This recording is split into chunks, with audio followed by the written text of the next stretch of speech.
Un barco vikingo descubre una isla, habitada solo por fantasmas. Un tribunal medieval sentencia a muerte a un animal por asesinato. Un explorador legendario usa un mapa de fantasía para cambiar el mundo. Estos no son cuentos, son hechos reales. La historia está llena de eventos que desafían por completo la lógica, momentos que nos obligan a preguntar, ¿cómo fue esto posible? Hoy exploramos 7 misterios históricos tan absurdos, tan extraños y tan inexplicables que parecen completamente inventados. Quédense con nosotros. El fantasma de Fez, el misterio de la desaparición de Boabdil. La historia condensa el 2 de enero de 1492 en una única imagen, potente e indeleble. Un rey musulmán, a caballo, entregando las llaves de su ciudad y, con ellas, el destino de una civilización entera. Ese día, Abu Abdalá Muhammad II, conocido por los españoles como Boabdil, el desdichado, cabalgó por última vez fuera de los muros rojizos del Palacio de la Alhambra. Su destino era el campamento cristiano en las afueras, donde lo aguardaban los reyes católicos, Fernando e Isabel. El aire de la Vega granadina era frío, pero más frío aún era el acto que estaba a punto de realizar. Era el capítulo final de la Reconquista, el cierre formal de casi 800 años de presencia y gobierno musulmán en la península ibérica. La leyenda que nace de ese día se ha convertido en una de las más conmovedoras y citadas de la historia. Se cuenta que mientras su desconsolada comitiva ascendía por un paso de montaña, Boabdil detuvo su caballo, miró hacia atrás, por última vez, hacia las Torres Bermejas y los jardines de su paraíso perdido, y lloró. Fue entonces, según el relato, cuando su propia madre, la formidable sultana Aisha, le asestó el golpe final, un reproche demoledor. «Llora como una mujer», le dijo, «por un reino que no supiste defender como un hombre».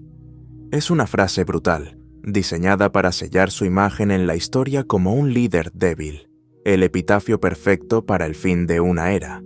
Pero esta historia, casi con toda certeza, una ficción romántica elaborada por los vencedores para cimentar no solo su victoria militar, sino también su triunfo moral, oscurece un misterio mucho más profundo y tangible. La verdadera desaparición de Boabdil no ocurrió en ese instante lacrimógeno, en el paso de montaña que hoy lleva su nombre, el suspiro del Moro. Su verdadero final comenzó después, en el silencioso e inquietante desvanecimiento de su vida de los registros de la historia. Contrario a la creencia popular, Boabdil no fue expulsado inmediatamente de España. La geopolítica del Mediterráneo a finales del siglo XV era compleja. El Imperio Otomano, en plena expansión, observaba con interés el destino de sus correligionarios en España. Temiendo una intervención o represalias, los reyes católicos ofrecieron términos de capitulación, que fueron, al principio, sorprendentemente generosos. A Boabdil se le concedió un feudo, un señorío propio, en la abrupta y montañosa región de las Alpujarras, al sur de Granada. Allí se instaló, en el pueblo de Lauchar de Andarax. Fue un intercambio cruel. Cambió los dorados salones, los patios de arrayanes y las fuentes rumorosas de la Alhambra por la vida austera y rústica de un señor rural. Ocupaba sus días cazando, un pasatiempo de reyes, pero ahora en un reino de rocas y barrancos. Esta frágil paz, este exilio interno, era un espejismo. Duró poco. Su vida dio un vuelco definitivo con la muerte de su esposa, Moraima. Esta profunda tragedia personal parece haber sido el catalizador final, el último vínculo emocional que lo ataba a la tierra que había perdido. Pero el dolor personal siempre estuvo entrelazado con una realidad política insostenible. La presencia continua de Boabdil en suelo español, incluso como un señor vasallo, era un problema para el nuevo Estado, ahora fervientemente cristiano y en proceso de unificación. Boabdil era un símbolo viviente del antiguo régimen, era un posible punto de encuentro, una figura de referencia para el creciente descontento de la población musulmana que permanecía en Granada. Las promesas de libertad religiosa, firmadas en el Tratado de Granada, ya comenzaban a erosionarse bajo la presión de la nueva administración. Su partida, por lo tanto, era tan deseada por él como políticamente conveniente para Fernando e Isabel. De hecho, su marcha sirvió como el pretexto legal perfecto. Al abandonar voluntariamente el señorío que se le había concedido, el tratado original quedaba efectivamente anulado. Esto dio a la corona la justificación para desmantelar los últimos vestigios de poder islámico y acelerar las políticas de conversión forzosa. En octubre de 1493, menos de 2 años después de la rendición, Boabdil vendió sus tierras restantes a la corona y zarpó desde el puerto de Adra. Se dirigió al norte de África, desapareciendo de las costas de Europa para siempre. Pero no encontró la paz. Llegó a un Marruecos que estaba, a su vez, sumido en su propia y profunda crisis política. Boabdil se estableció en Fez, la capital del sultanato guatásida, una dinastía bereber cuyo control del poder era, en el mejor de los casos, frágil y decadente. Los guatásidas luchaban por contener las incursiones portuguesas en la costa, mientras eran desafiados desde el sur por un poder emergente, mucho más agresivo y dinástico, la dinastía saadí. Los saadíes basaban su legitimidad en una plataforma de celosa defensa de la fe y la yihad contra los invasores cristianos. Era una narrativa que, por supuesto, pintaba a los guatásidas como pacificadores débiles e ineficaces. Para empeorar las cosas, los guatásidas habían firmado un tratado con España en 1485, prometiendo no ayudar a Granada en su guerra. Boabdil, en esencia, había saltado del fuego directamente a un volcán político. En este ambiente volátil, el último rey de Granada era un invitado prestigioso, pero profundamente incómodo. Para la gente común, era un símbolo viviente de la gloria perdida de Al-Ándalus. Pero para la élite política, era un símbolo de la derrota a manos de los mismos cristianos que los guatásidas eran acusados de apaciguar. Como rey que se había rendido, Boabdil representaba exactamente lo contrario de la ideología militante y de resistencia que alimentaba el ascenso de los saadíes. No es de extrañar, entonces, que probablemente fuera marginado en la corte. Los registros sugieren que se le trató con respeto, pero se le mantuvo alejado de cualquier esfera de influencia. Se vio obligado a vivir una vida tranquila, un exiliado de lujo, lejos de la contienda política. Era un fantasma de un reino caído, una reliquia viviente, una nota a pie de página en la historia de otro reino que luchaba desesperadamente por su propia supervivencia. Y es aquí, en los laberínticos y bulliciosos callejones de Fez, donde Boabdil realmente desaparece. Sus últimos años son un agujero negro histórico. En el momento en que deja de ser un peón en el tablero de ajedrez ibérico, la tinta de los cronistas europeos se seca. Los cronistas marroquíes, preocupados por sus propias guerras civiles, apenas lo mencionan. Es aquí donde el registro histórico se fractura. Los cronistas posteriores ofrecen relatos tremendamente diferentes sobre su destino final. Esta confusión es el corazón del misterio, un conjunto de narrativas contrapuestas que han mantenido su final en la incertidumbre durante más de 500 años. La primera teoría, y la más influyente, proviene del historiador del siglo XVII, Ahmad al-Makkari. Aunque escribía más de un siglo después de los hechos, al-Makkari afirmó haber hablado con los descendientes de Boabdil que aún vivían en Fez. Sostenía que el rey exiliado vivió una vida larga, melancólica y empobrecida, falleciendo en la oscuridad alrededor de 1533, con unos 75 años de edad. Es una imagen poética y trágica. El último rey de Granada convertido en un anciano anónimo, rondando una ciudad extranjera, perseguido por los fantasmas de la Alhambra. Una segunda versión, contrapuesta y proveniente de un cronista español del siglo XVI, Luis del Mármol Carvajal, le otorga un final mucho más dramático. Afirma que Boabdil murió como un guerrero, pereciendo en batalla alrededor de 1536, luchando como comandante de campo en los conflictos entre las dinastías marroquíes rivales. Sin embargo, esta teoría es considerada hoy ampliamente desacreditada. Es muy poco probable que un hombre de casi 80 años, marginado políticamente, estuviera en el frente de batalla. Es mucho más probable que el cronista español haya confundido a Boabdil con su tío, el feroz guerrero El Zagal, quien sí murió exiliado y en batalla en circunstancias similares. Un simple caso de identidad equivocada que añadió otra capa de mito. Existe incluso una tercera teoría, ahora mayormente descartada, que sitúa su muerte mucho antes, en 1494, en Argelia. El mero rango de fechas sugeridas en las fuentes, que abarca más de 4 décadas, es un testimonio de la absoluta incertidumbre que rodea su destino. Se convirtió en un fantasma demasiado pronto. Este caso frío histórico ha inspirado una búsqueda moderna. En años recientes, un equipo de investigadores cree haber resuelto el enigma. Afirman haber localizado el lugar de descanso final de Boabdil bajo un mausoleo abandonado y en ruinas, una cuba, en las afueras de Fez. Utilizando un radar de penetración terrestre, han identificado lo que parecen ser restos humanos y lápidas consistentes, con el entierro de un sultán junto a un hombre santo local. Lamentablemente, el proyecto se encuentra actualmente estancado por obstáculos burocráticos y la necesidad de permisos complejos para la exhumación. Pero la esperanza persiste. Algún día esperan excavar los restos y realizar un análisis de ADN.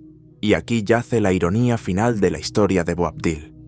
Resulta que algunos de sus descendientes directos, de las ramas familiares que permanecieron en España, eventualmente se convirtieron al cristianismo y se casaron con miembros de la nobleza española. Sus descendientes viven hoy en España.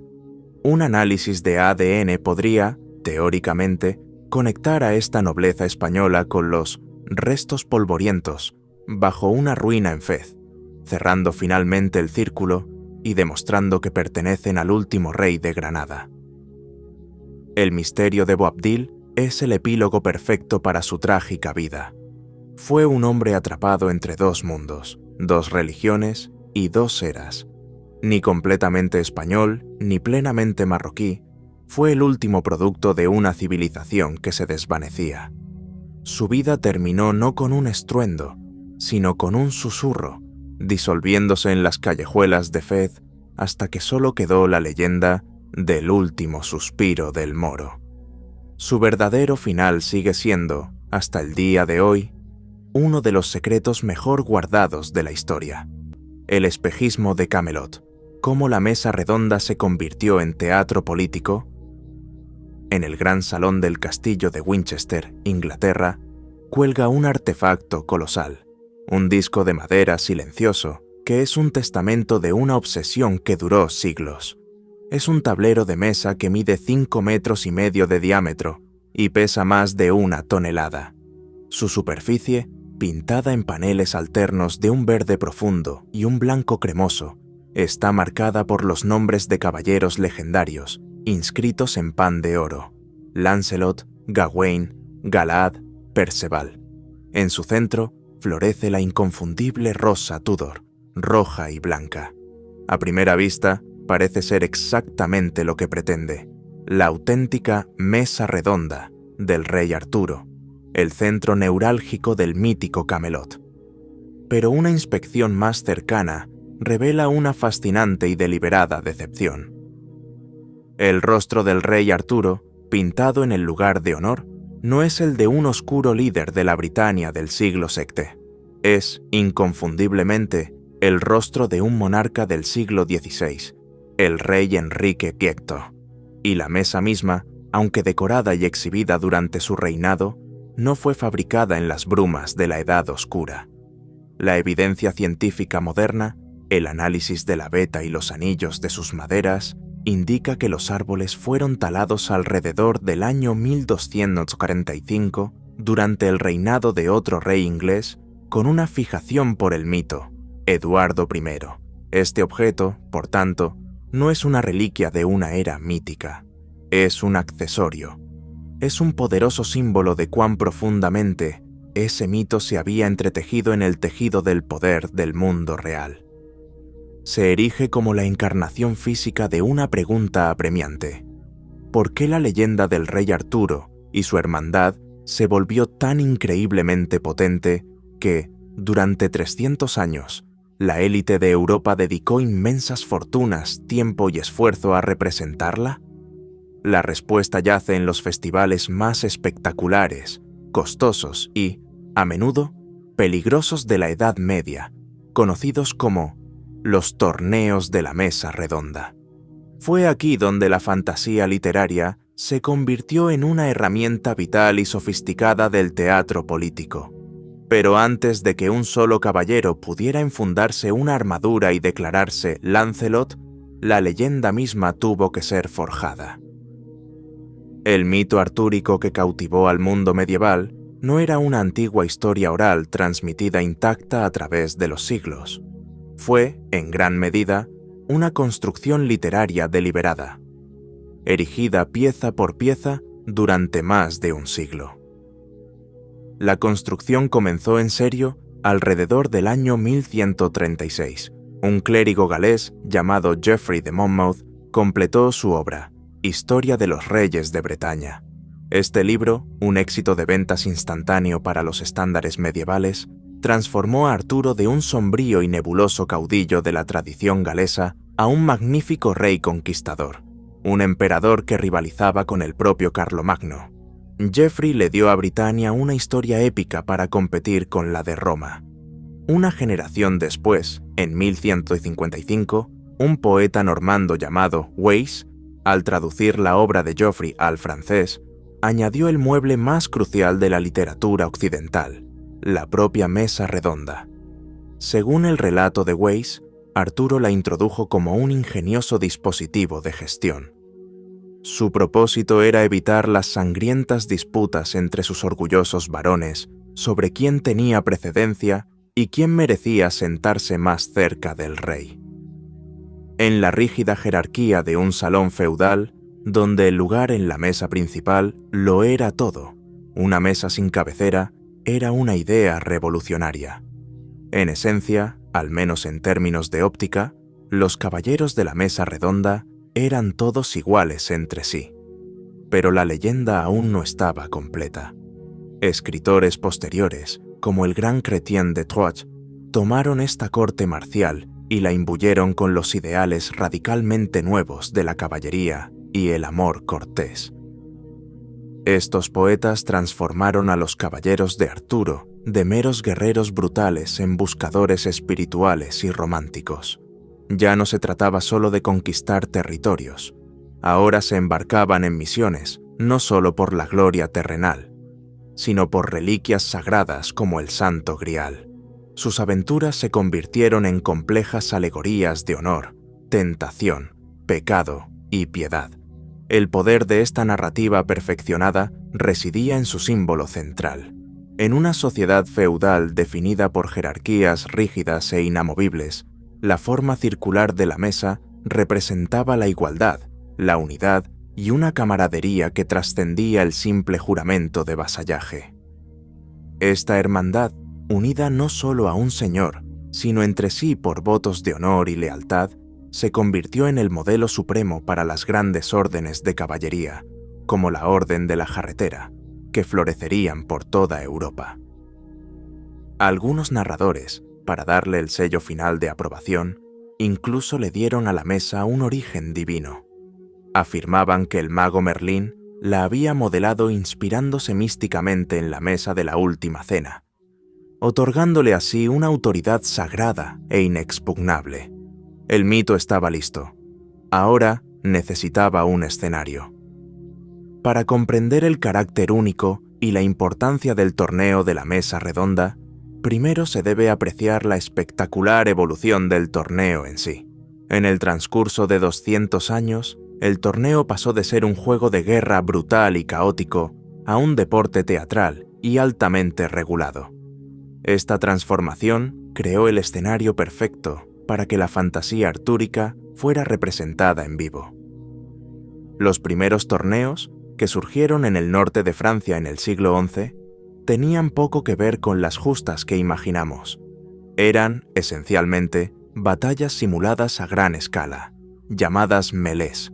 Dos equipos de caballeros, a veces cientos por bando, cargaban unos contra otros en un campo abierto, utilizando armas romas pero aún letales. El objetivo era capturar oponentes para pedir un rescate. Estos eventos eran una forma de entrenamiento, pero también una vía directa hacia el prestigio y, fundamentalmente, el beneficio económico. El legendario William Marshall, el arquetipo del caballero perfecto, pasó de ser un caballero sin tierras a convertirse en regente de Inglaterra, en gran parte gracias a su éxito en el circuito de torneos. Se decía que él y su socio habían derrotado y rescatado a más de 100 caballeros en solo unos meses. Era un negocio lucrativo, pero también increíblemente peligroso y destructivo. Con el tiempo, y bajo la presión de reyes y de la Iglesia, que veían con horror cómo sus mejores guerreros se masacraban mutuamente por deporte, estos torneos evolucionaron. La caótica batalla campal dio paso a lo que generalmente pensamos hoy: el combate 1 a 1 y la justa. El evento se convirtió en una especie de teatro, un lugar donde los caballeros podían mostrar no solo su destreza marcial en un entorno más controlado, sino, lo que es más importante, su conducta caballerosa. La forma en que se comportaban, su gracia, su generosidad hacia un oponente caído, comenzó a importar tanto como la victoria. Mientras que los primeros torneos eran combates casi gladiatorios entre hombres de alta cuna, los torneos posteriores se diseñaron explícitamente con la seguridad y la teatralidad en mente. El torneo de la mesa redonda fue la expresión suprema, la apoteosis de esta nueva teatralidad. Fue un subgénero específico y altamente estilizado que fusionó brillantemente el deporte marcial con el entretenimiento inmersivo basado en un mito. Un torneo de mesa redonda, o simplemente una mesa redonda, era mucho más que una serie de justas. Era un festival de varios días. Incluía banquetes opulentos, música, bailes y una elaborada pompa ceremonial, todo meticulosamente diseñado para imitar la legendaria corte de Camelot. El primer evento registrado de este tipo se celebró, no en Inglaterra o Francia, sino en Chipre, en el año 1223, para celebrar una ceremonia de nombramiento de caballeros. La moda, al ser la mezcla perfecta de piedad, prestigio y diversión, barrió Europa. Pronto se registraron eventos desde la península ibérica hasta el Sacro Imperio Romano Germánico. La característica definitoria y lo que lo distinguía de un torneo estándar era la adopción obligatoria de personajes artúricos. Los caballeros asistentes no competían bajo sus propios nombres y estandartes. Asumían los nombres y, a veces, las armas heráldicas ficticias de las figuras más famosas del mito: Lancelot, Gawain, Tristán, Perceval. Esencialmente, se sumergían a sí mismos y a la audiencia en una fantasía de acción en vivo. Este elemento de juego de roles fue lo que elevó el evento de una simple competencia atlética a una actuación dramática. Central en esta actuación era la presencia de las damas y los ideales del amor cortés. Lo que había sido un tropo literario inventado por los poetas se convirtió en una parte fundamental del guión del torneo. Los caballeros declaraban públicamente que competían por el honor de una dama elegida, a menudo llevando una de sus prendas, como una manga o un velo, atada a su yelmo o lanza. La dama, a su vez, se convertía en la inspiración del valor del caballero y, de manera crucial, en la otorgadora ceremonial de los premios al final del día. Esto transformó inteligentemente un concurso violento de agresión masculina en un drama romántico de servicio y devoción. Pero esta elaborada farsa servía a un propósito social y psicológico mucho más profundo y sofisticado. La sociedad aristocrática medieval era una red tensa y enredada de feroces rivalidades familiares, disputas territoriales y complejas lealtades feudales. Un torneo estándar que enfrentaba a hombres reales con agravios reales podía inflamar peligrosamente estas tensiones. A veces degeneraban en batallas reales, reabriendo viejas heridas. El formato de la mesa redonda, sin embargo, proporcionaba una válvula de escape crucial, al exigir que todos los participantes interpretaran los roles de una hermandad legendaria y unificada. Permitía que rivales de la vida real compitieran ferozmente, pero dentro de un marco ficticio y seguro. Después de todo, cualquier hostilidad excesiva o una victoria aplastante sobre un rival político podía explicarse como simple teatro. Era solo Sir Gawain justando contra Sir Lancelot, tal como lo decían las historias. Al representar la idea de la unidad caballerosa, los nobles reforzaban esa idea en sus propias mentes, incluso si la realidad en sus cortes era de división y traición. Por unos días, la ficción se convertía en una realidad funcional que pacificaba temporalmente sus instintos más peligrosos. Sin embargo, para el siglo XVI, la gran era del torneo y su variante artúrica llegaba a su fin. Fue derribada no por un solo evento, sino por una confluencia de presiones sociales, militares y económicas. A medida que los eventos se centraban cada vez más en la pompa y el espectáculo sobre la habilidad marcial, el costo se disparó a niveles astronómicos. Las armaduras ya no eran solo funcionales, eran obras de arte increíblemente caras, grabadas, doradas e inútiles para la guerra real. Los disfraces eran de terciopelo y seda. Los banquetes de varios días podían drenar las arcas de un duque. Organizar, o incluso participar, se volvió exclusivo de los monarcas más ricos y la nobleza más alta, convirtiéndose más en una exhibición de riqueza que de valor. Al mismo tiempo, el propósito original del torneo, como entrenamiento práctico para el combate, se había vuelto casi totalmente obsoleto. La realidad del campo de batalla había cambiado para siempre. El auge de los ejércitos de infantería profesional, equipados con disciplinados muros de picas suizas, las tormentas de flechas de los arcos largos ingleses y, de manera decisiva, la llegada de las armas de pólvora, habían dejado al caballero acorazado como una reliquia en el campo de batalla. La carga de caballería pesada era cada vez menos efectiva. Las habilidades altamente especializadas de la justa ya no se traducían en la victoria en un combate real contra un cañón o un mosquete. El torneo se convirtió en pura nostalgia, un eco de un pasado idealizado. El torneo de la mesa redonda fue una fase crítica y resplandeciente, un puente dorado entre el mito y la realidad. Fue el proceso de incrustar los conceptos de caballería, honor, lealtad y fraternidad en lo más profundo de la psique cultural occidental. Durante 3 siglos fue el escenario sobre el cual un ideal literario, nacido en los manuscritos de los clérigos, cobró una vida espectacular. Fue un lugar donde la élite de Europa, hombres cuyo poder a menudo se basaba en la violencia y la política despiadada, podían, por unos días gloriosos, habitar un mundo más noble, más romántico y, sobre todo, más ordenado que el suyo propio. La expedición perdida, el audaz fracaso de los hermanos Vivaldi. El puerto de Génova, en mayo de 1291, era un auténtico enjambre de caos controlado.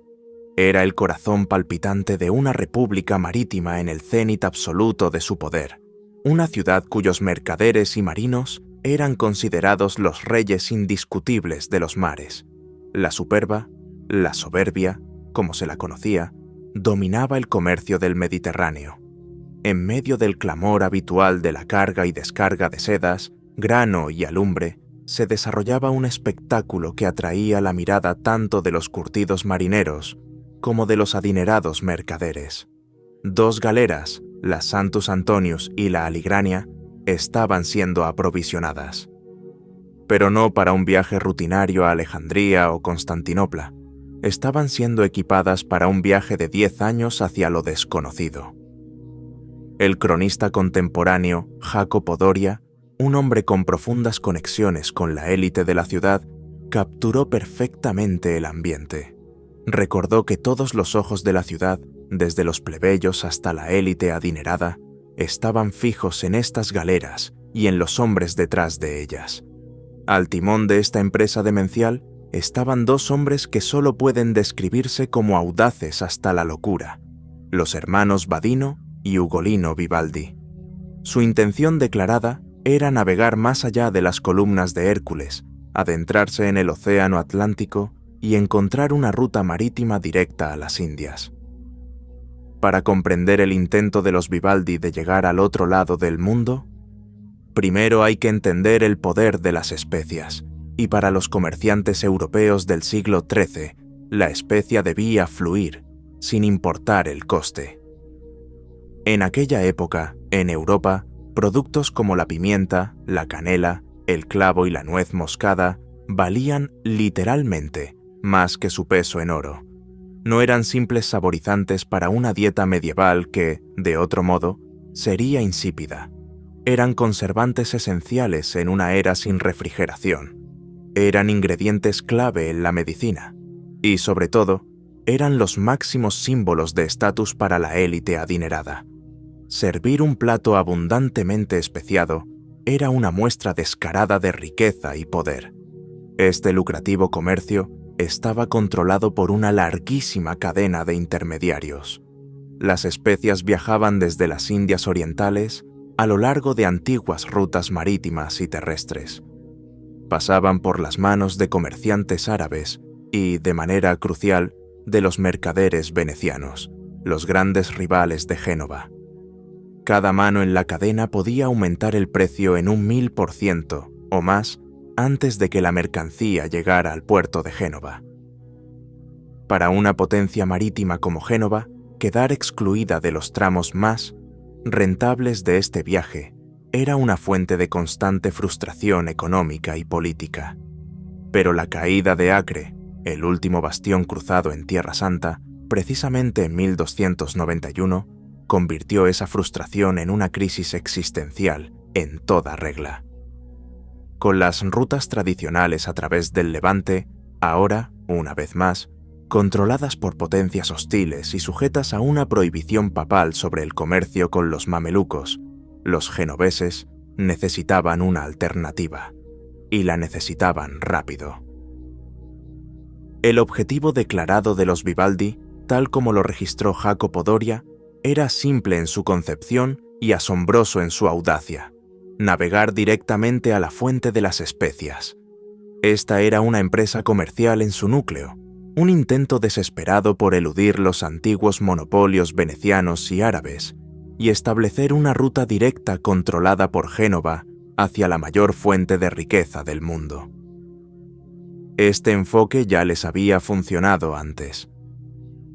A principios del siglo XIII, Génova había establecido por la fuerza derechos comerciales y colonias tan lejanas como el Mar Negro, asegurando el comercio de grano. Ahora buscaban aplicar la misma lógica al premio gordo. Sin embargo, el viaje pudo no haber sido únicamente por afán de lucro. La presencia de 2 frailes franciscanos a bordo indica un doble propósito. Una mezcla de los motivos expansionistas europeos clásicos: Dios, gloria y oro. La misión era abrir nuevos mercados para Génova y ganar nuevas almas para la cristiandad. O, al menos, así es como los hermanos tuvieron que enmarcarlo para conseguir el máximo patrocinio y la bendición moral para su audaz empresa. Los hermanos Vivaldi zarparon con una comprensión sorprendentemente moderna de la forma del globo, pero con una concepción profundamente medieval de su contenido. Contrariamente al mito persistente de que Colón luchó contra la idea de una tierra plana, La gente educada en el siglo XIII no creía que el mundo fuera plano. Desde la época de los antiguos griegos, sabían que era una esfera. Los eruditos incluso habían hecho estimaciones razonablemente precisas de su circunferencia. El desafío intelectual no era la geometría del planeta, sino su geografía. La cartografía europea de la época era un extraño híbrido de lo práctico y lo teológico. Para navegar por las aguas familiares del Mediterráneo, los marineros confiaban en cartas portulanas notablemente precisas, que detallaban costas, puertos y distancias de navegación con una precisión empírica asombrosa. Pero para el mundo más allá, tenían la Mappa Mundi. Estos mapas del mundo no eran herramientas de navegación, eran diagramas teológicos destinados a ilustrar la historia de la salvación. Típicamente, situaban a Jerusalén en el centro de un mundo en forma de disco, con el jardín del Edén al este, en Asia. Los continentes conocidos de Europa, Asia y África estaban rodeados por un océano infranqueable. Las periferias desconocidas de estos mapas estaban pobladas por una aterradora colección de criaturas monstruosas extraídas de la tradición clásica y bíblica.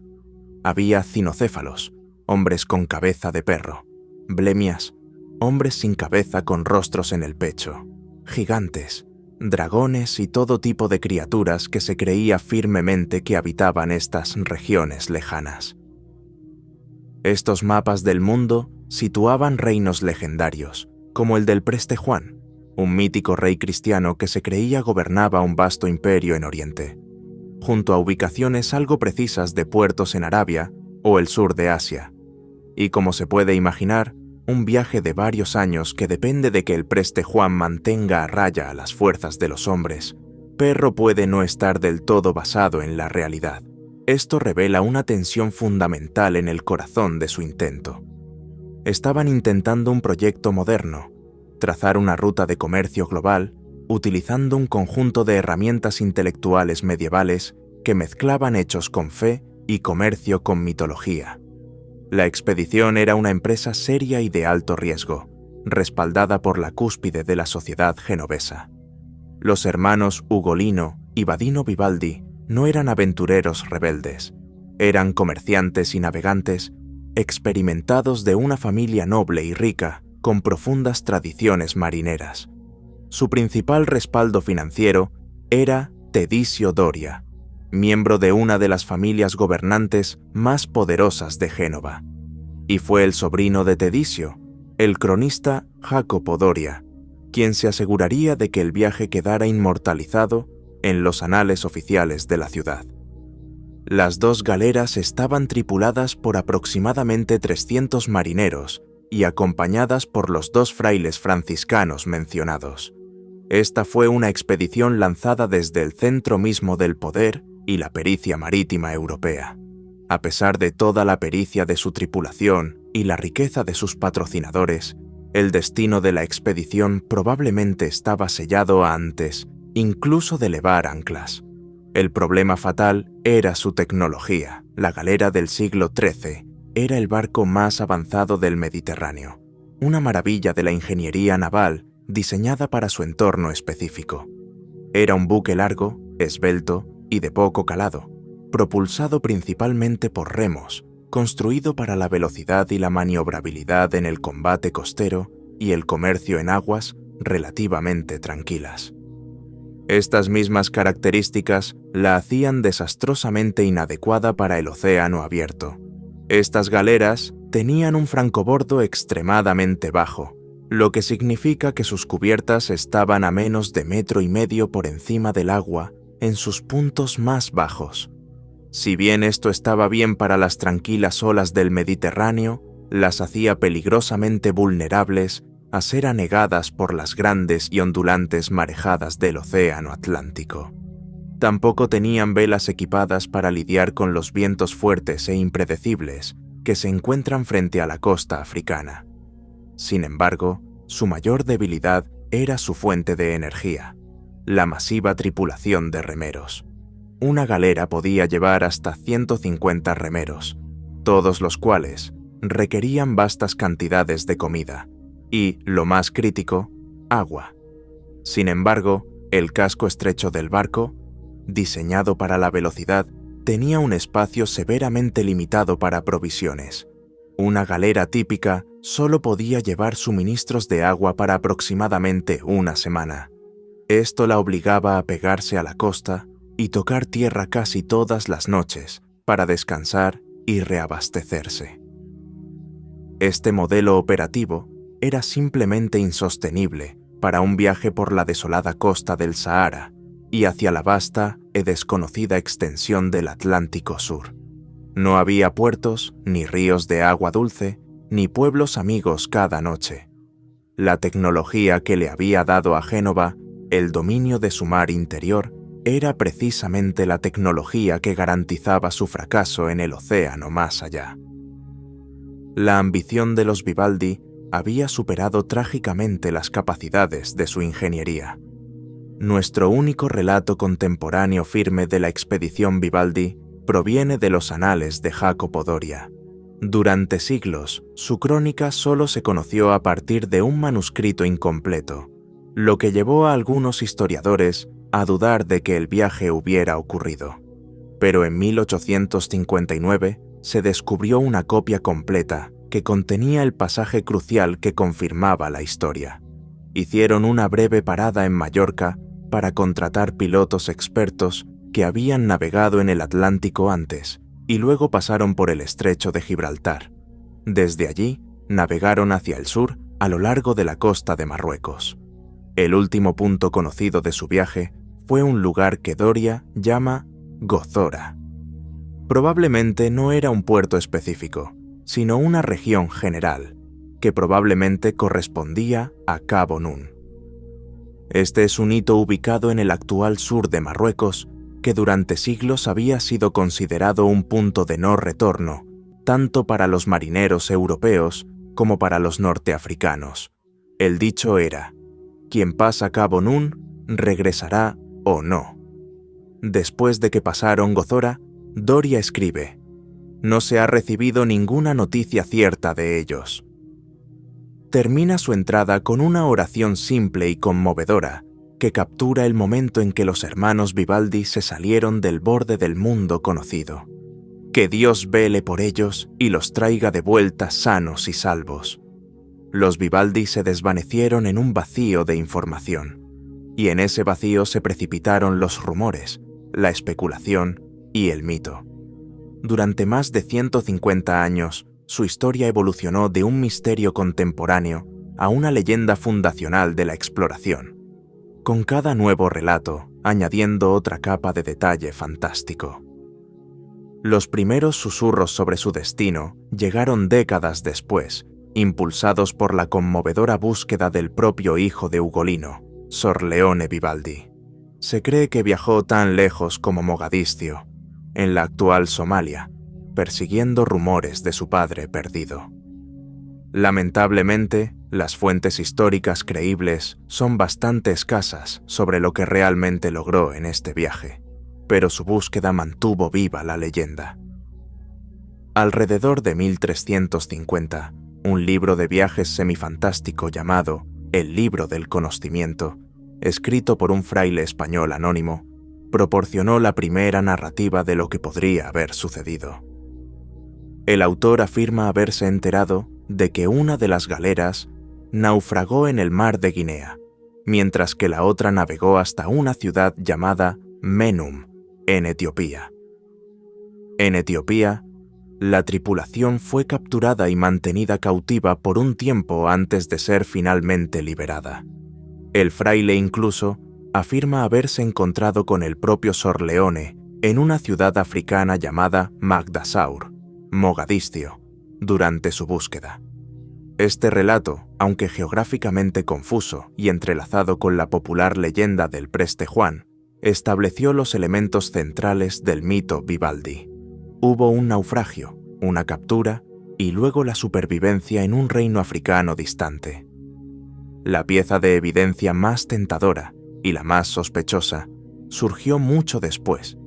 En 1455, un explorador genovés llamado Antonio Usodimare, navegando al servicio del príncipe portugués Enrique el Navegante, escribió una carta a sus acreedores en Génova. En ella hizo una afirmación asombrosa. Mientras comerciaba cerca del río Gambia, en África Occidental, había encontrado a un hombre que hablaba el dialecto genovés. Afirmó ser el último descendiente de los supervivientes de la expedición Vivaldi. La mayoría de los historiadores modernos, sin embargo, ven este relato con extremo escepticismo. Su propósito probable era impresionar a sus patrocinadores financieros y elevar la importancia de sus propios descubrimientos, vinculándolos a un famoso precedente genovés. Es una historia fascinante, pero casi con certeza, una invención interesada en lugar de una pista genuina. A pesar de estas coloridas leyendas, el consenso académico moderno es mucho más prosaico y trágico. La expedición Vivaldi casi con toda seguridad se perdió en el mar, y su fin llegó no mucho después de que pasara Gozora. La combinación de las aguas traicioneras del Atlántico, las fuertes corrientes de la costa africana y la absoluta incapacidad de sus galeras para los viajes oceánicos crearon una receta para el desastre. Cabe destacar que los restos de los barcos nunca se han recuperado, pero dado que las galeras se aferran a la costa, siempre existe la posibilidad de que uno o ambos barcos sean encontrados.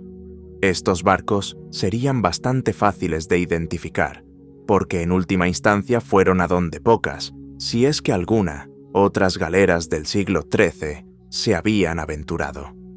En última instancia, el viaje de Badino y Ugolino Vivaldi fue nada menos que un fracaso catastrófico. No llegaron a las Indias y no regresaron. Pero los hermanos Vivaldi se erigen como pioneros trágicos pero esenciales. Hicieron la pregunta correcta en el momento equivocado. Simplemente no tenían la tecnología para llevar a cabo el viaje. Personalmente, uno tiene que preguntarse si los hermanos Vivaldi podrían haber conocido, aunque fuera en un vago esbozo, la leyenda de Anón el Navegante, el cartaginés que siglos antes había navegado por el flanco atlántico de África hasta el Golfo de Guinea y había regresado. Si algún rumor de ese antiguo viaje rebotaba en los puertos del Mediterráneo occidental, la idea de una audaz carrera atlántica pegada a la costa podría haberse alojado en sus mentes como un precedente que los llevó a la gloria en los anales de la historia, pero a la muerte en las aguas desconocidas del océano. La justicia absurda, el caso de la cerda asesina de Savigny. En una pequeña sala de tribunal en Savigny, Francia, durante el invierno de 1457, un juez acaba de pronunciar su veredicto. La acusada principal, una cerda adulta, ha sido condenada por el brutal asesinato de un niño de 5 años. Sus 6 lechones, coacusados en el mismo crimen, han sido absueltos. Se ha hecho justicia, o al menos una extraña versión de ella. Pero la historia no había terminado. En el silencio que siguió a la sentencia, el propietario de los lechones, un granjero llamado Jean Bailly, se puso en pie ante el tribunal.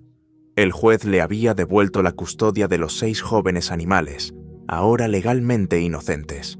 Pero había una condición. Bailly debía ofrecer una fianza, una garantía solemne de su buen comportamiento futuro. El granjero se negó.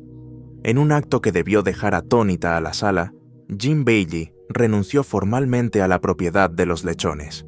Declaró ante el juez que no podía, ni quería, ser considerado responsable de ningún crimen futuro que éstos pudieran cometer.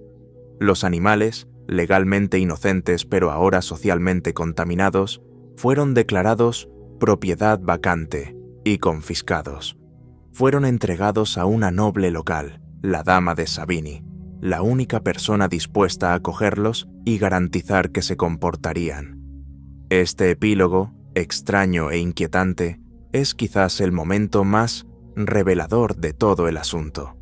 Nos obliga a mirar más allá de la aparente absurdidad de un cerdo en el banquillo de los acusados y a plantear un conjunto de preguntas mucho más profundas. ¿Por qué un granjero medieval rechazaría su propia y valiosa propiedad? ¿Y qué crimen podría ser tan profundo como para manchar no solo al perpetrador, sino también a su descendencia joven y legalmente exonerada? La respuesta se encuentra en el corazón de la cosmovisión medieval. Este era un mundo que luchaba desesperadamente por imponer un sistema humano de justicia y orden sobre un universo que a menudo parecía aleatorio, brutal y aterradoramente caótico.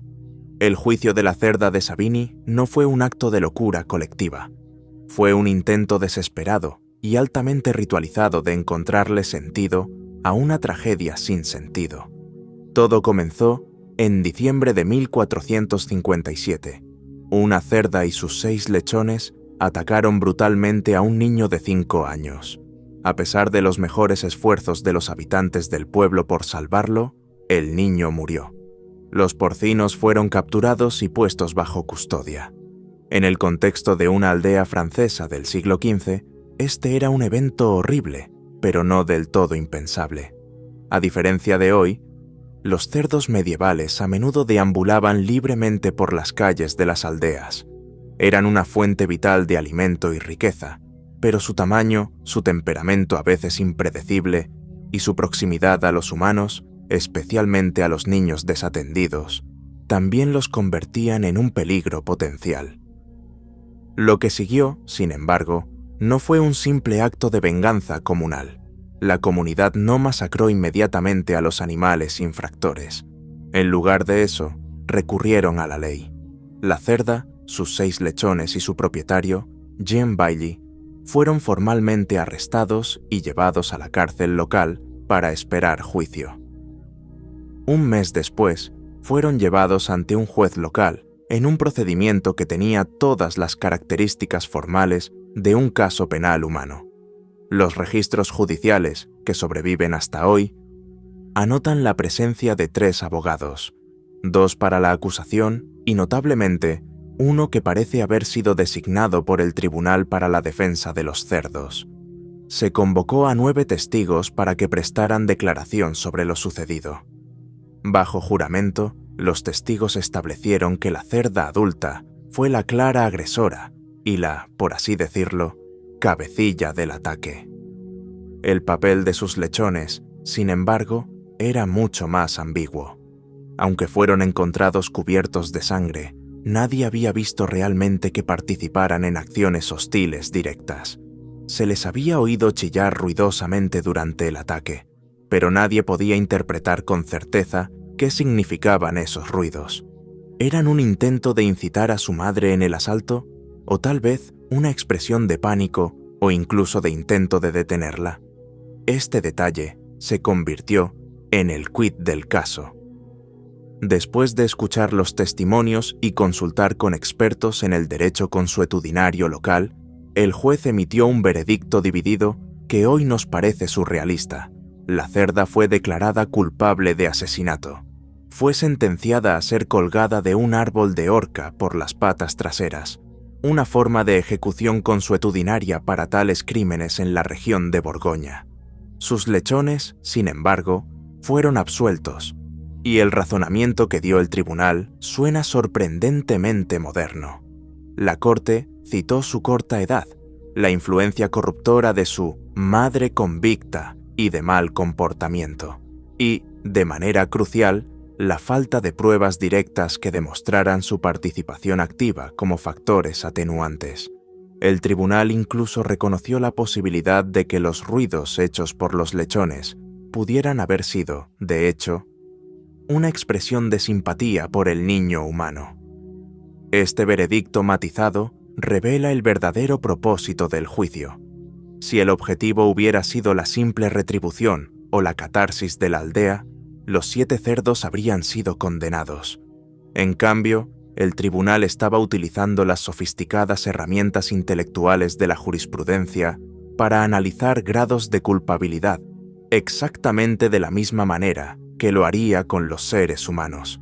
Estaban aplicando conceptos como la responsabilidad disminuida, la inmadurez y la influencia parental a actores no humanos. El tribunal no estaba simplemente sacrificando un cerdo, estaba construyendo una elaborada narrativa de justicia.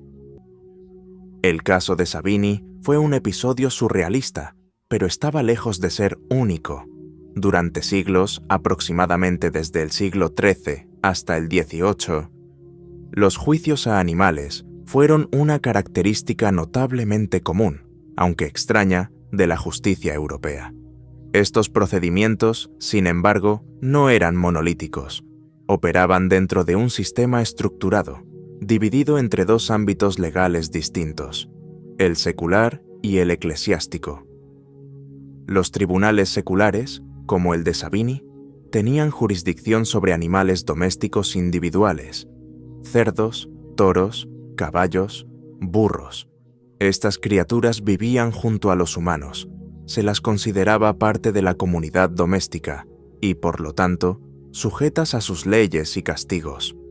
Los tribunales eclesiásticos, por otro lado, se ocupaban de una clase diferente de delincuentes. Sus acusados no eran individuos, sino grupos colectivos enteros de plagas y alimañas, ratas, langostas, gorgojos, orugas y moscas. Su crimen no era contra una persona, sino contra el sustento de la comunidad, generalmente la destrucción de cosechas o la propagación intencional de enfermedades. Vistos como criaturas fuera del dominio humano y sujetos solo a la ley de Dios, su castigo era espiritual en lugar de físico. Después de un juicio formal, podían ser maldecidos, excomulgados o desterrados solemnemente del distrito. Los registros de estos juicios están llenos de casos asombrosos. En 1522, un brillante abogado francés llamado Barthélemy de Chasseneuse se hizo un nombre defendiendo a un grupo de ratas acusadas de destruir la cosecha de cebada de una región. Cuando sus clientes, las ratas, no se presentaron en el tribunal, Chasseneuse argumentó con éxito que una única citación era inválida, dado que sus clientes constituían toda una clase de animales dispersos por una vasta región. Cuando se emitió una segunda citación, leída desde todos los púlpitos de la región, y las ratas aún no se presentaron, Chasseneuse dio su golpe maestro. Argumentó que no se podía obligar a sus clientes a asistir, ya que el viaje al tribunal estaba plagado de peligros mortales, debido a la presencia omnipresente de gatos en la región. Dado que el tribunal no podía o no quería retirar a todos los gatos y garantizar el paso seguro de sus clientes, el caso fue desestimado. En un caso más extraño y siniestro, en 1750, una burra fue acusada de comportamiento antinatural con un hombre. Pero la gente del pueblo, incluido el sacerdote de la parroquia, salió en su defensa. Firmaron un certificado atestiguando el carácter virtuoso y la naturaleza gentil del animal. El tribunal se conmovió. Mientras que el hombre fue ejecutado, la burra fue absuelta, basándose en que ella había sido víctima de la violencia, no una participante voluntaria en el crimen. Volvamos al juicio del cerdo medieval por un segundo. Para la mente moderna, debemos preguntarnos, ¿por qué una sociedad se tomaría la molestia de darle a un cerdo su día en el tribunal antes de ahorcarlo? La respuesta no es simple. Reside en una confluencia de ansiedades teológicas, filosóficas y sociales que dieron forma al mundo medieval. Ninguna explicación única es suficiente, pero juntas revelan una sociedad desesperada por encontrar significado en un mundo que a menudo no proporcionaba ninguno. La explicación más fundamental es teológica, la necesidad de restaurar un orden cósmico divinamente ordenado. La sociedad medieval se construyó sobre el concepto de la gran cadena del ser, una jerarquía rígida que descendía desde Dios, pasando por los ángeles, la humanidad, los animales y las plantas. En esta cosmovisión, un cerdo que atacaba agresivamente a un humano no era solo una tragedia, era una crisis metafísica completa, era una subversión violenta del plan de Dios. El juicio era un ritual público diseñado para reafirmar simbólicamente el orden correcto, para demostrar el dominio humano sobre el reino animal y restaurar el universo a su equilibrio legítimo. Esto se complicaba, sin embargo, por una comprensión ambigua del alma animal.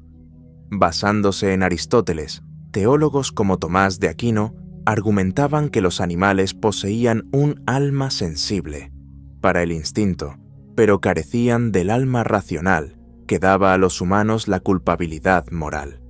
Desde este punto de vista, un animal no podía realmente formar una intención criminal. Sin embargo, el folclore popular y la experiencia diaria de vivir con animales llevaban a muchas personas comunes a atribuirles un grado de razón y voluntad. Esta ambigüedad creó un área gris legal. El tribunal podía proceder como si el animal fuera un agente racional. En esencia, todos acordaron dejar de lado el espinoso debate teológico sobre el libre albedrío animal y simplemente tratarlos como lo hacían. Después de todo, en un mundo donde la gente interactuaba con animales constantemente, todos sabían que incluso los animales de la misma especie tenían temperamentos muy diferentes. A un nivel más pragmático, el juicio sirvió como una poderosa herramienta sociológica. La ejecución pública de la cerda, a la que posiblemente asistieron otros granjeros con sus propios cerdos, fue un anuncio de servicio público aterrador e inolvidable. Era una advertencia dirigida directamente a los propietarios humanos. Controlen a sus animales, o el Estado lo hará, y ustedes sufrirán la catastrófica pérdida económica. Aunque no está claro si se llevaron otros cerdos a la horca, bajo la lógica de la época, es una posibilidad clara que se llevaran cerdos revoltosos para que escarmentaran. Naturalmente, la siguiente pregunta lógica es: ¿por qué cesaron estas prácticas? La costumbre de juzgar a los animales se desvaneció con la llegada de la Ilustración. Primero en las áreas metropolitanas, pero extendiéndose gradualmente por toda Europa. Durante este periodo, los filósofos redujeron a los animales a un estado casi mecánico, a diferencia de los teólogos medievales, que al menos tenían que aceptar que los animales tenían algún tipo de alma. Los pensadores de la Ilustración los veían como completamente irreflexivos, simples autómatas de carne y hueso. Si los animales no tenían agencia moral en absoluto, las puertas del tribunal se cerraron para los acusados bestiales. Curiosamente, siglos después, estamos saliendo de la era de los animales como autómatas irreflexivos. Hoy, notamos niveles de conciencia similares a los humanos en los loros grises y un sentido potencialmente rudimentario de la moralidad en los primates. Bajo nuestra comprensión siempre evolutiva de la inteligencia animal, es posible que algún día veamos el enfoque medieval, que al menos otorgaba a los animales la agencia suficiente para tener un juicio justo, como extrañamente humano, y nuestra propia era industrial como comparativamente bárbara. El mapa de la imaginación, como un falso explorador, escribió el bestseller de la Edad Media. Imaginemos a Cristóbal Colón a finales del siglo XV, inclinado sobre sus cartas de navegación y sus libros. Está soñando con una ruta hacia el oeste, un atajo a través del océano hacia las fabulosas riquezas de Oriente. Su escritorio está, sin duda, abarrotado con las referencias habituales: tablas astronómicas, mapas portulanos y quizás una copia de los viajes de Marco Polo. Pero junto a ellos, es muy probable que hubiera otro volumen, uno mucho más extraño, abierto sobre la mesa: los viajes de Sir John Mandeville. Este no era un libro que simplemente describía la corte del Gran Khan. Era un libro que describía, con total naturalidad, islas pobladas por hombres con cabeza de perro, bárbaros sin cabeza con rostros en el pecho, cocodrilos que lloraban tras devorar a sus víctimas, y, de forma crucial, la ubicación literal de la fuente de la eterna juventud. Y sin embargo, para Colón y para generaciones enteras de europeos, esta guía fantástica no era un cuento de hadas. era tratada como una obra de referencia seria, una ventana fiable al mundo que se extendía más allá de sus fronteras. ¿Cómo es posible que este libro, escrito por un autor que casi con toda seguridad nunca viajó más allá de una biblioteca bien surtida, se convirtiera en uno de los textos más influyentes y leídos de toda la Edad Media? La genialidad del libro comienza con su desarmante y sencilla promesa inicial. El narrador se presenta a sí mismo como Sir John Mandeville, un caballero nacido en la ciudad inglesa de St. Albans, que partió a través del mar en el año 1322. Su objetivo declarado es simple y profundamente resonante para una audiencia del siglo XIV: escribir una guía práctica para los peregrinos que deseen visitar Tierra Santa. Este encuadre fue un golpe maestro de marketing. Apelaba directamente a la profunda piedad de la era y a una persistente nostalgia por las cruzadas. Al posicionarse como una guía práctica y espiritual al centro del mundo cristiano, el libro se aseguró una audiencia inmediata, devota y masiva. La estrategia del autor funcionó más allá de las expectativas más optimistas. Compuesto en francés anglo-normando, en algún momento entre 1350 y 1370, Los viajes se convirtió en una sensación instantánea. Su popularidad fue explosiva y de un alcance asombroso.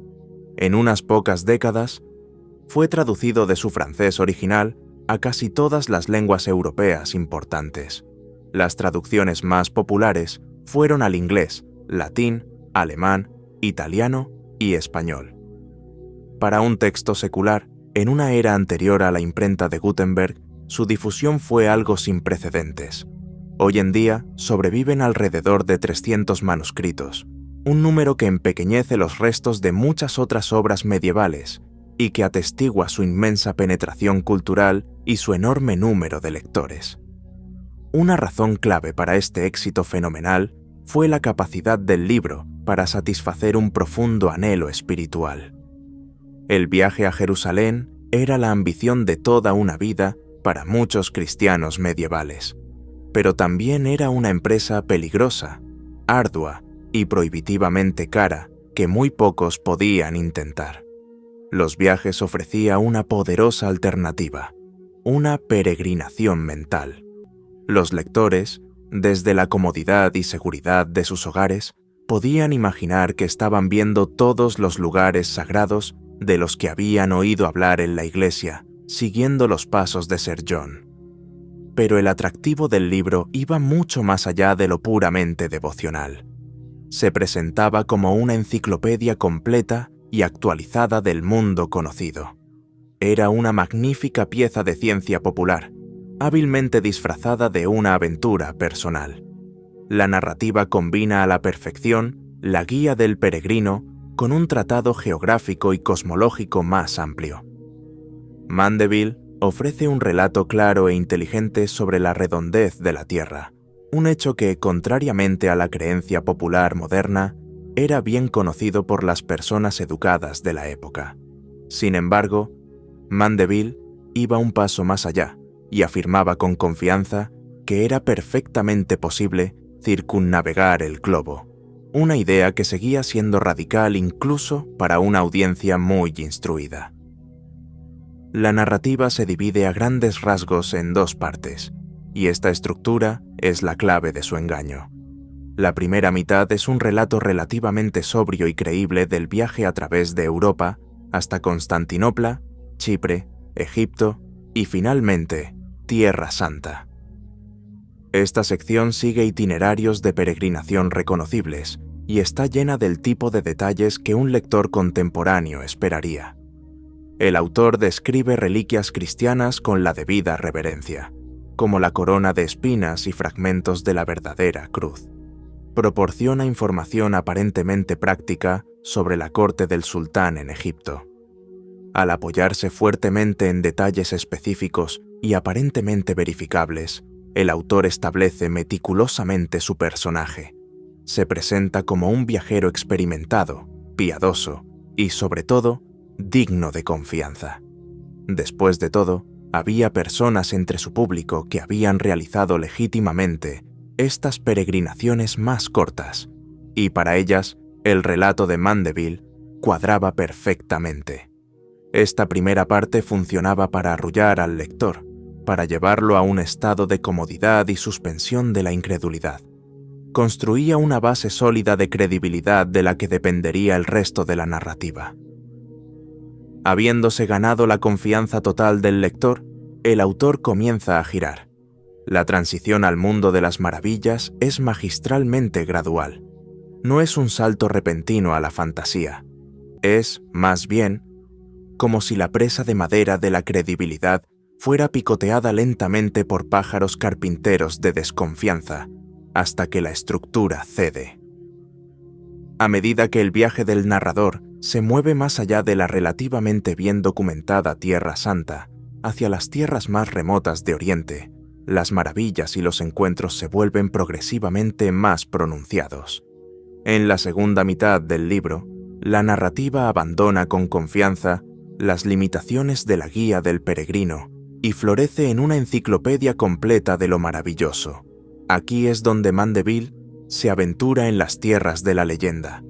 Describe su servicio en el ejército del Gran Khan en Cathay, que es como los europeos llamaban a China en ese momento, ofreciendo relatos detallados del inmenso poder y la riqueza inimaginable del emperador. Documenta viajes al fabuloso reino cristiano del Preste Juan, una figura de inmensa fascinación en la Europa medieval, representado como un monarca inimaginablemente rico y poderoso que esperaba unirse a Europa en una pinza contra el Islam. Sin embargo, estos relatos, ya de por sí asombrosos, parecen sorprendentemente normales en comparación con lo que vendría después. Es entonces cuando Mandeville nos presenta a los blemios, habitantes de un país lejano que no tienen cabeza, pero cuyos ojos y boca están convenientemente situados en sus pechos. Describe a los cinocéfalos, un pueblo sorprendentemente inteligente, razonable y con leyes, que resulta tener cabeza de perro. Conocemos a los monopodos o estiápodos, que poseen un único y enorme pie, tan grande que, cuando se tumban de espaldas, lo utilizan como una sombrilla para protegerse de los intensos rayos del sol. Y, por supuesto, está Amazonia, el legendario reino compuesto enteramente por feroces mujeres guerreras que viven sin hombres. Para la audiencia de Mandeville, estas personas y criaturas no eran necesariamente pura ficción. Representaban las posibilidades extrañas, pero totalmente plausibles, que podían existir en los marges lejanos de la creación de Dios. Más allá de estos humanoides monstruosos, el libro es un verdadero catálogo de maravillas naturales y sobrenaturales. Mandeville describe al fénix, el ave mítica de Arabia que vive 500 años antes de construir su propia pira funeraria y renacer de las cenizas.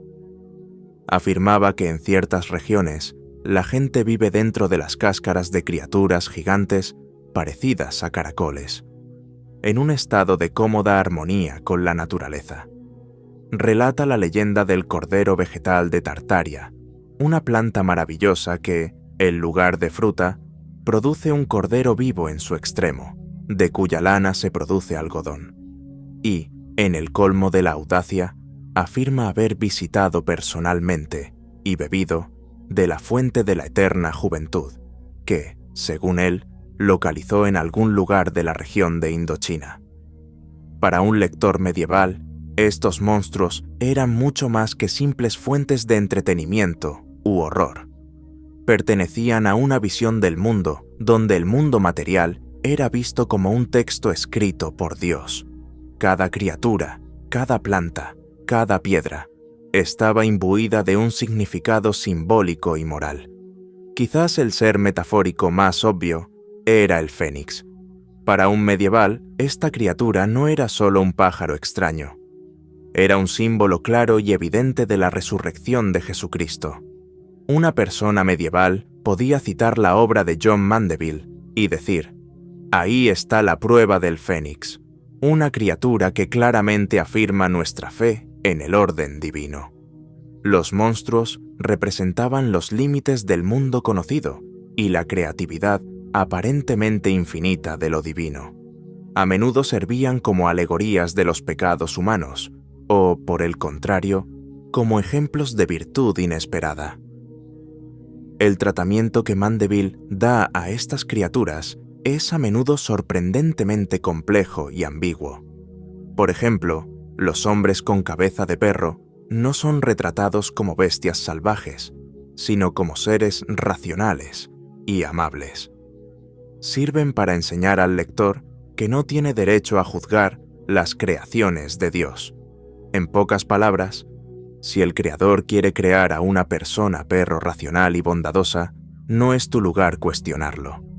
A pesar de toda su influencia, la erudición moderna ha llegado a un consenso inequívoco sobre una cosa. Sir John Mandeville, el caballero anglo-normando, nunca existió, en absoluto. Era un personaje de ficción, un dispositivo literario inteligente creado por un autor que, con toda probabilidad, era un compilador brillante y sedentario que, como mucho, quizás habría viajado a Tierra Santa, pero ciertamente no a China o a la tierra de los monopodos. Búsquedas exhaustivas en los registros ingleses contemporáneos no han logrado encontrar ninguna evidencia de un caballero con ese nombre que emprendiera semejante viaje. El libro no es una memoria de experiencias reales, es una obra maestra de construcción literaria, un collage, un mashup medieval, ensamblado magistralmente a partir de los escritos de otros. Los historiadores han podido reconstruir el andamiaje, las fuentes de los viajes. Su fuente principal para los viajes a Asia es, probablemente, el relato del misionero franciscano real, Fray Odorico de Pordenone. Él sí había viajado extensamente por Persia, Asia Central y China en la década de 1320. Mandeville toma secciones enteras de las sobrias descripciones de Odorico, pero luego las adorna y embellece con sus propios detalles fantásticos. Para sus descripciones de Tierra Santa y Egipto, se basó en gran medida en el libro de viajes de un caballero alemán llamado Guillermo de Boldensele, y para el conocimiento general y el catálogo de maravillas, copió abundantemente de la gigantesca enciclopedia del siglo XIII, Speculum Mundi, El espejo del mundo, de Vicente de Beauvais. Pero todo esto nos deja con la pregunta del millón. ¿Quién fue el autor, o quizás más exactamente, el compilador, de los viajes de Sir John Mandeville? En cuanto a esta parte del misterio medieval, una respuesta definitiva sigue siendo esquiva. La teoría más antigua y persistente apunta a un hombre llamado Jean de Bourgogne, un médico que vivía en la ciudad de Lieja. Según un cronista local, este médico confesó en su lecho de muerte, en 1372, ser el verdadero autor. Sin embargo, no hay ninguna evidencia significativa para esto, más allá de la palabra de otro hombre sobre una confesión. Por supuesto, el hombre fallecido no podía disputar esta supuesta confesión, y algunos han especulado que el cronista simplemente quería generar atención para sí mismo. Después de todo, lo mejor después de ser John Mandeville era ser la persona que desenmascaró la identidad de una de las figuras literarias medievales más famosas. Otros han sugerido que fue un monje flamenco que había pasado una cantidad sustancial de tiempo compilando libros de viajes en antologías realistas. Bajo esta teoría, los viajes son, en esencia, la obra de un monje aburrido que solo quería divertirse un poco y dejar volar su imaginación. Sea cual sea el caso, al final, los viajes de Sir John Mandeville no es recordado como una guía fiable de la geografía de Asia en el siglo XIV, pero es, sin duda, un mapa incomparable e indispensable de la imaginación europea del siglo XIV. Revela una visión del mundo en la que las líneas entre lo empírico y lo alegórico estaban irremediablemente borrosas. Un mundo donde la geografía era inseparable de la moralidad, la teología y el mito. Para Mandeville y su audiencia, el mundo era un texto simbólico lleno de lecciones morales de Dios. Cada criatura, sin importar cuán monstruosa, y cada costumbre, sin importar cuán extraña, tenía un lugar dentro de este orden divino. El libro mostraba a estos europeos medievales que el mundo podía ser aterrador, pero no era necesariamente un lugar malvado, como se creía comúnmente. El narrador observa con frecuencia sociedades extranjeras, no cristianas, y encuentra en ellas virtudes que, según él, faltan en su propia Europa cristiana.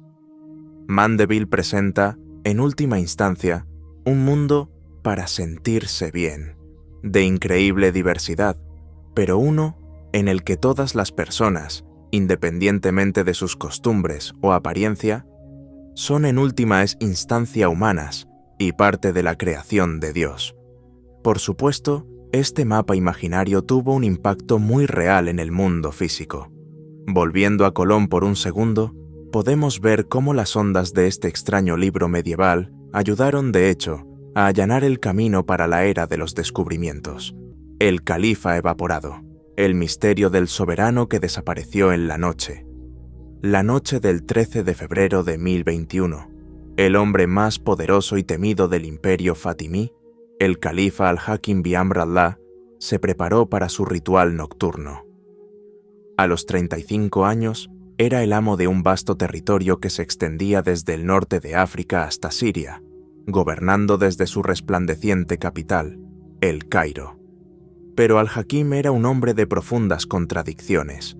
En los últimos años de su reinado, había abandonado las sedas de la corte por ásperas túnicas de lana y había cambiado los caballos de guerra por un humilde burro.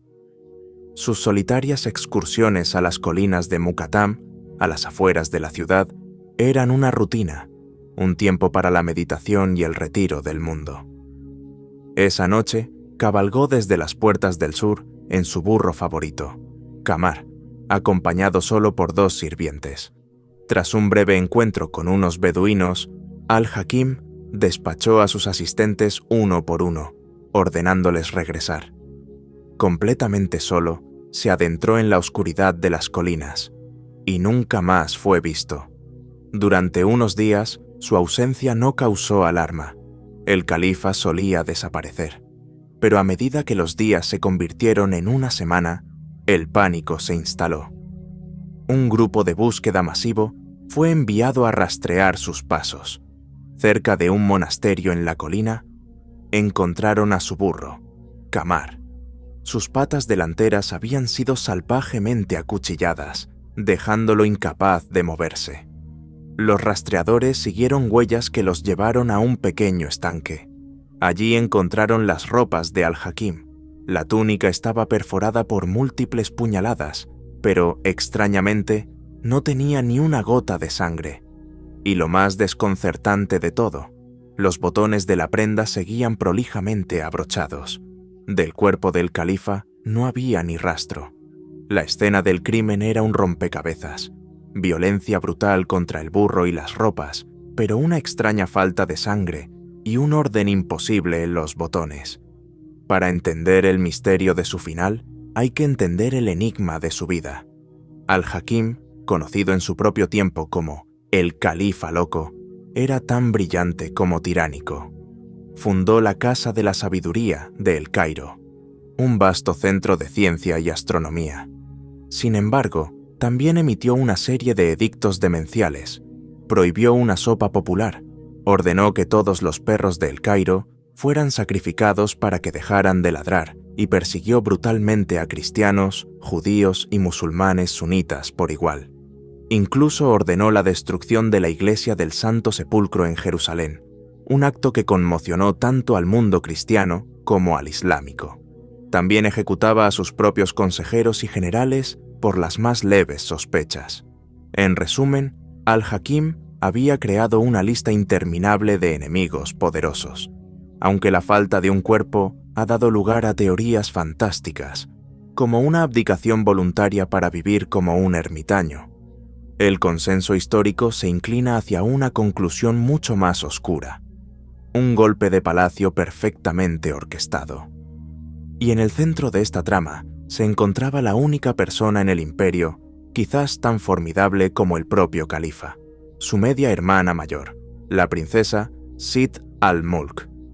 Inteligente y políticamente astuta, Sitt al-Mulk había visto con creciente horror cómo las políticas erráticas de su hermano amenazaban con destruir la dinastía. El conflicto entre ellos llegó a un punto de ebullición cuando al-Hakim, rompiendo con toda tradición, designó a un primo lejano como su heredero, saltándose por completo a su propio hijo pequeño, Ali. Para Sitt al-Mulk, esto fue una declaración de guerra dinástica. Tomó a su sobrino Ali bajo su protección directa, un desafío abierto a la autoridad del califa. Tenía todos los motivos para actuar primero, y todo por ganar. Inmediatamente después de la desaparición de su hermano, Sitt al-Mulk se movió con una velocidad y precisión asombrosas. Distribuyó vastas sumas de dinero a los comandantes militares para asegurar su lealtad. Hizo coronar rápidamente a su joven sobrino Ali como el nuevo califa, instalándose ella misma como regente y gobernante de facto del imperio. Su último acto fue escalofriante. Mandó eliminar al heredero que al-Hakim había elegido. Inmediatamente, Sitt al-Mulk comenzó un reinicio político total, revocando todas las leyes demenciales de su hermano. Se restauró la libertad religiosa, y sí, a los perros del Cairo se les permitió ladrar una vez más. Aunque nunca lo sabremos con certeza, las piezas encajan. El escenario del crimen, con su extraña falta de lucha, sugiere una emboscada de hombres en los que al-Hakim confiaba, hombres que fácilmente podrían haber estado a sueldo de su hermana. El misterio de lo que le sucedió exactamente a su cuerpo perdura, pero la pregunta de quién se benefició es clara como el cristal. El califa loco se desvaneció en la noche, probablemente eliminado por la única persona lo suficientemente inteligente, motivada y despiadada para orquestar la desaparición de un fantasma. 7 misterios, 7 momentos en que la historia se retuerce sobre sí misma, dejándonos con más preguntas que respuestas. Desde monjes fantasmas en Islandia hasta un mapa ficticio que cambió el mundo real. ¿Cuál de estas historias te ha parecido la más inexplicable? ¿Crees que la hermana de al-Hakim fue la culpable? ¿O tienes otra teoría sobre su desaparición? Nos encantaría leer lo que piensas. Deja tu opinión en la sección de comentarios. Y si te apasionan los enigmas del pasado, tanto como a nosotros, ayúdanos a seguir desenterrándolos. Dale a me gusta a este video y lo más importante, suscríbete a nuestro canal y activa la campana para no perderte ninguna de nuestras futuras investigaciones. Comparte este video con alguien que, como tú, crea que la historia es el mejor libro de misterio jamás escrito. Gracias por acompañarnos. Nos vemos en el próximo enigma.